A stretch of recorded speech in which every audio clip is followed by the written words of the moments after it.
Thank you again. Good morning to everyone, and thank you for the opportunity to kind of talk to you about NYCHA. And everybody's kind of aware that the mayor had released his housing plan and how he believed NYCHA fits into his housing plan. But it was another disappointing, how can I say, it was another disappointing plan for public housing. We know that NYCHA is the oldest affordable housing probably throughout the entire city. And New York City has the highest amount of NYCHA units throughout the entire country.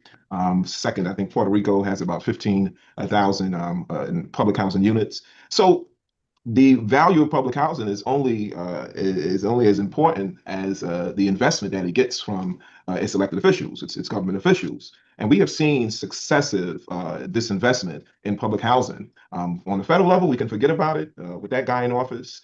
We've just seen the constant attacks on public housing. But the even more shameful thing is that even locally, on the state level, there was a state budget that was released, and we saw more disinvestment in public housing. Last budget that came from the state, I think it was the first time in a long time, NYCHA got close to $500 million to address some of its capital needs. But this year, we got $140 million, a sharp decrease in funding for public housing. And I believe they gave an additional 40 million to help with the vacancies. And then we saw in the mayor's budget the lopsided approach and how he handles public housing. And again, he invested more monies into privatization of public housing as opposed compared to how much he invested in traditional preserving and protecting Section 9. And this was a mayor that said that affordability, he ran on affordability. This was his number one thing. But then being the chief landlord of public housing, a theater, a group of housing stock of New York City, where the mayor has the ultimate responsibility, the ultimate obligation to preserve and protect, he has once again turned his back on the public housing residents. And we have seen over and over that this experiment with privatization and experimenting with NYCHA's the residents of NYCHA has only led to profit over the people. There's been years of this particular program when it came into effect. It actually started under the Obama administration, where they got developers, where NYCHA basically leased the property over to these private developers, private management companies, and NYCHA began to select NYCHA developments to place them in this particular program to address some of the capital needs. But we've seen over the years that in my district, I have 12 NYCHA developments. Eight are still traditional NYCHA, four have been privatized, and we've seen the aggressive evictions. We've seen the constant fighting with management, chronic elevator outages. And we're talking about close to $1 billion that has been invested, or close to $1.2 billion that has been invested to rehab these four developments. And we're still seeing some of the same issues and concerns. So it leads me to the conclusion that it's really not about throwing money at the situation, because even though there has been disinvestment, there has been money thrown at it through RADPAC. But if the oversight's not there, if if NYCHA is not stepping up and keeping its obligation to provide the proper oversight, it doesn't benefit the residents of public housing. So we're asking the mayor to we were calling for a moratorium on future developments that are to be privatized. I believe currently they're pushing for another 62,000 units that are in the queue to be privatized. And we're telling the mayor, slow down, slow down. Let's take an assessment of what's been done. Let's speak to the residents. And not only that, but we even went further and said we need to have a formal voting process when these developments are placed under RADPAC. Currently, there's no formal voting process. NYCHA can just select a development and shove this program down the throats of the residents. The only opportunity for residents to have an opportunity to vote is in what they call the trust preservation, which is state legislation. It was a piece of state legislation that came out from the state, and in that particular plan, there's opportunity for residents to either vote to stay in the traditional Section 9, to go RADPAC, to go into the trust, or to go into what they call a resident corporation, self-management. And I mean, you've probably seen it. I think it's about maybe two NYCHA developments that have actually gone into had the opportunity to vote. There's been some NYCHA developments that have actually turned down, going into RAD or the trust. They've actually voted to stay Section 9. I believe Section 9 is ironclad, and that's where I believe residents can really truly have a say. I think that the administration has an opportunity to invest in the what we call the comp mod, which is a fund which NYCHA uses to does its major capital improvements. And we just need to reform that. We need to improve it. It's work. We've seen developments get the needed improvements, capital investment. But continuing down the path of his predecessor, privatization of public housing, continues to put public housing at risk. And we can't afford that. Yeah. The comprehensive modernization plan, who controls that? Who controls the funds and so forth, and how's that governed?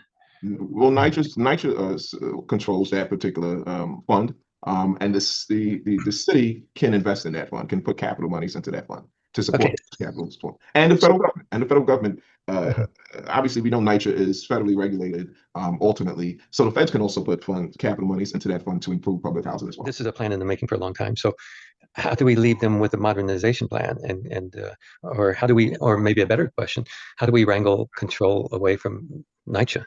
I think somebody had brought up the fact that we could take and put more public people on the board. So what are your thoughts on that?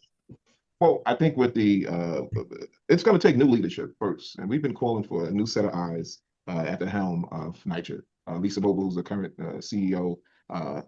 She is not willing to embrace or stop or put a freeze on on privatization of public housing. They are sold on the RAD PACT program is the best way to go get NYCHA the capital help that it needs.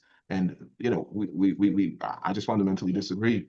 I know currently there's there's an attack right now on Chelsea Elliott, which is a development, 15 buildings in I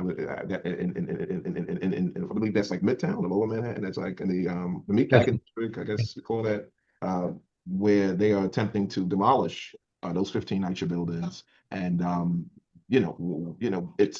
think it's fundamental when you take actions like that and you leave out the voices of the people. And we've heard from residents that there's been petition signed showing that the residents did not give authorization to this. And we've asked the mayor, and I've had conversations before the mayor became the mayor about putting a freeze on that particular project, and listen to the residents.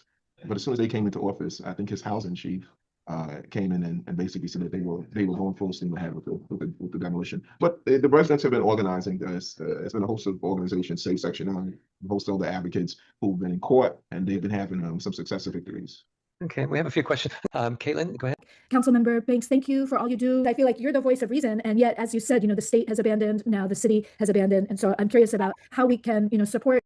I think it's going to have to, right. So when we talk about political will, the residents of NYCHA are going to have to be organized. NYCHA has, they have the political numbers to force these electeds to get them to listen to them. And I think there's some talks that are taking place right now where possibly we may have to run a candidate who runs on a NYCHA platform, and strictly registering and organizing NYCHA tenants. And I think that's something that again that I think we're going to continue to have to explore and have conversations with, and really take the steps to move forward with that. And also, I think one of the things that we probably will have to do is there's going to have to be a lot of legal actions taken against the city. We're going to have to put some pressure on the state. I think the state has the authority to pass a law to create a formal voting process for NYCHA residents or NYCHA developments that are selected into the RAD PACT program. So it's a combination of things that have to be done, and I think are going to be done. I think there are folks that realize that this is about we're fighting for our survival here, and the right to be a self-determined people, self-determined community. And if we continue to allow the privatization of public housing, we're going to lose the essence of what true, real affordable housing is. There's no public housing model in this entire country that can beat public housing. And I think by the movements or actions by this administration, the state, the federal government, they are missing the opportunity to really protect and preserve public housing. That's a wonderful statement. It's the last bastion of affordability, and we got to fight hard for this. Make it the social housing, right? We have John LeBaire and Alex has some questions for John.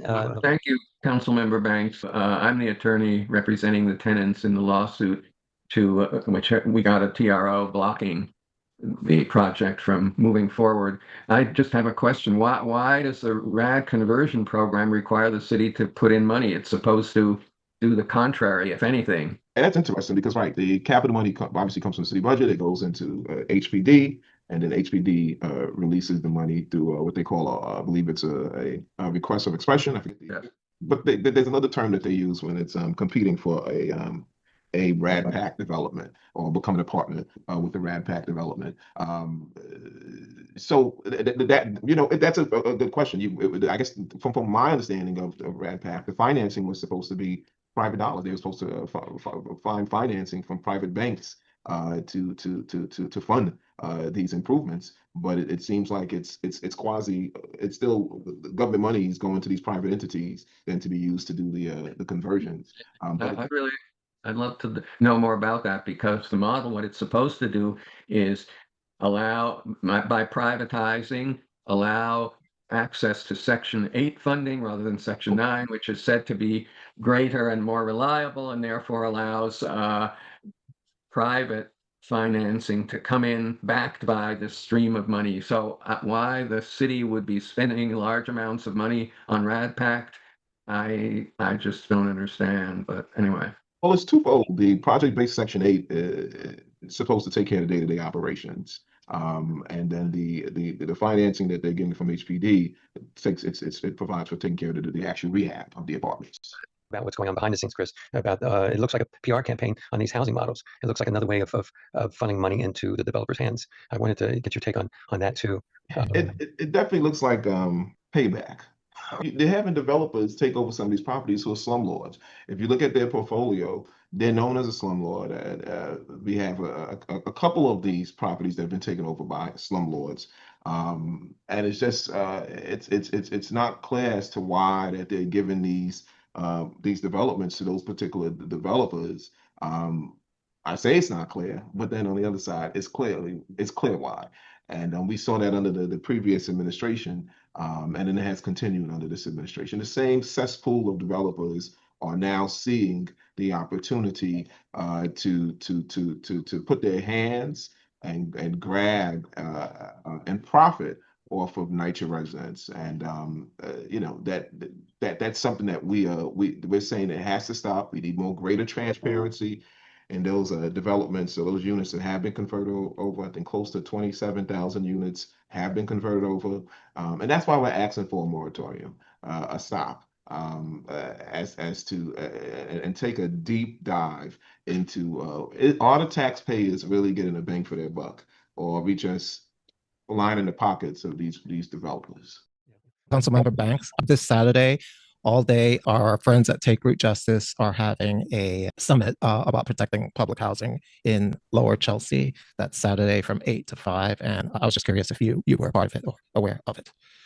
I'm aware of it now. Let me see, Take Root Justice. We have actually worked with them too as well. So if you can send it, yeah. I think my chief of staff is on, Mr. Lambert. Renee, go ahead. So my question is this: what will it really? Everyone says political running, but we're in a district where we are few public housing.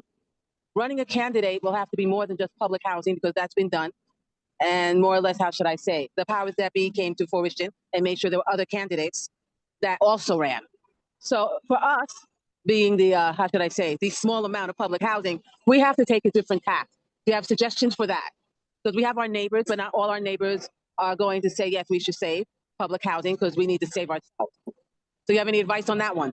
Yeah, I mean, I think there's enough residents or like-minded folks who are that may not even live in public housing, but lived in public housing, who feels the same. I think there's a possibility maybe we may have to start a political party, a NYCHA party. I think that's something that can go a long way to help build build some political infrastructure to take the fight and really pin down Some of these folks who are running for office who say one thing when they're running and then do something different when they get into office. When they have the power to make the decisions and they get in and they punk out and they forget about the folks who they advocated for and then they get in bed with the developers, and then we're dealing with the same situation right now where we're fighting to preserve and protect public housing and for some reason it's interesting that some of these folks think it's just I don't think they understand the damage that they're doing. So that's one of the suggestions or recommendations that I probably would make to a political party may have to be the option. Because at one time initially when Rad PAC started, it was heavily anti-union, and then under in this particular deal with Chelsea Elliott, it seemed like there was a deal cut with the trade unions, and where I guess related and in essence said that they would unionize some of the jobs, and that was it. And the unions switched over. But years ago, or when I first got elected, the unions were staunchly against Rad PAC, especially the trades. But now they've jumped on board with this particular project. But if you look at all the other 27,000 units that have been that have been converted, they're not unionized. Yeah. Labor wasn't union. Yeah, Leonard, go ahead. Yep. Thank you, Councilman Banks, for your hard work and your consistency on this issue, and for really digging deep on the question of preserving public housing for low and moderate working class New Yorkers. In Chelsea, we're trying to build a broad coalition that includes not only the tenants but the community as well. And we have done a tremendous amount of work, but we need to build more of a head of steam. And so the question I have is, do you see a particular avenue where the coalition can have some influence with this mayor, either by trying to get an audience with him, develop a constituency to build more heat, have demonstrations at City Hall? How can we begin to have some influence? Because he's supposedly is a democratic socialist, and yet he's working to privatize public housing, which is totally antithetical to what he says he believes in. Yeah, and that's I mean, and this again goes with that experimenting with social housing. It's definitely it makes no sense that But I would say we have to be more aggressive. There has to be more aggressive protests or actions against the mayor wherever he goes. Right now he's doing these listening sessions that they're having. I think they've started already.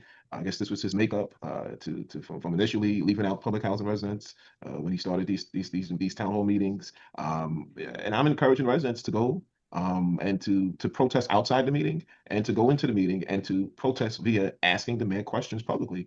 And I know some of the way they've set up some of these meetings, they don't really allow, some of them don't really allow too many questions. They're more like roundtable discussions, which kind of really dies down or prevents real interaction and real engagement with the mayor. But I think we just have to continue to aggressively go after the mayor and remind him. And I also want to congratulate you all on also continuing to win in the courts. That's definitely sending a message that you're not willing to walk away, and this is a fight that you're gonna have and continue to have. I know the council member is pressed for time. I'm a big believer in human rights, council member, and I know the budget for the City Commission on Human Rights has been cut. The Fair Housing Desk was an opportunity for us to catch up with landlords that are discriminating with people with vouchers, and by cutting the budget, you're cutting the staff, which makes it more and more difficult for us to catch up with these landlords and brokers that are doing the discriminating. But I will reach out to your office separately about that. I have some contacts inside of that office. There's a person who runs a deputy commissioner on the Fair Housing Desk, is a personal friend. She used to teach at Columbia Law School's Human Rights Institute, so she and I have been working together for years. We'll actually be at Penn University this coming Thursday for a human rights conference, so we'll have some conversations. But I'm going to meet with her to figure out a strategy for trying to restore some of that budget. Yeah, I know they're on the attack end of the mayor has close to 30, 38 or $32 million. It's again another attack on protecting New York City residents. So absolutely, and particularly the most vulnerable. So that's right. All right, so I thank y'all guys. I gotta get to City Hall now. We have a rally at 11:30. We're doing it to address the plan that's being put forth by the Progressive Caucus to deal with the vacancies, the 6,200 vacancies that exist in NYCHA. I'll be speaking this. I have to get to that. Cool.